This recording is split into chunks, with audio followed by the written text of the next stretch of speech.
గాలిపటాలు ఎగరవేయడానికి చైనా మాంజా వాడొద్దని, అది వాడితే కేసులు నమోదు చేస్తామని చెప్పినా ప్రజలు వినడం లేదు. నిర్మల్ జిల్లా ఖానాపూర్లో చైనా మాంజా తగిలి ఇద్దరికి గాయాలయ్యాయి. విద్యానగర్ కాలనీకి చెందిన చంద్రవిలాస్ అనే వ్యక్తి బైక్ పై వెళ్తూ ఉండగా స్థానిక జూనియర్ కాలేజ్ దగ్గర మాంజా తగిలింది.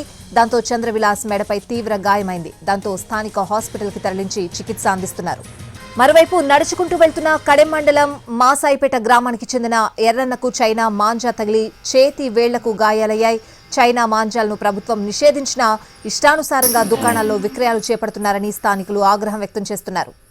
గాలిపటాలు ఎగరవేయడానికి చైనా మాంజా వాడొద్దని, అది వాడితే కేసులు నమోదు చేస్తామని చెప్పినా ప్రజలు వినడం లేదు. నిర్మల్ జిల్లా ఖానాపూర్లో చైనా మాంజా తగిలి ఇద్దరికి గాయాలయ్యాయి. విద్యానగర్ కాలనీకి చెందిన చంద్రవిలాస్ అనే వ్యక్తి బైక్ పై వెళ్తూ ఉండగా స్థానిక జూనియర్ కాలేజ్ దగ్గర మాంజా తగిలింది. దాంతో చంద్రవిలాస్ మెడపై తీవ్ర గాయమైంది. దాంతో స్థానిక హాస్పిటల్ కి తరలించి చికిత్స అందిస్తున్నారు. ఇక మరోవైపు నడుచుకుంటూ వెళ్తున్న కడెం మండలం మాసాయిపేట గ్రామానికి చెందిన ఎర్రన్నకు కూడా చైనా మాంజా తగిలి చేతి వేళ్లకు గాయాలయ్యాయి.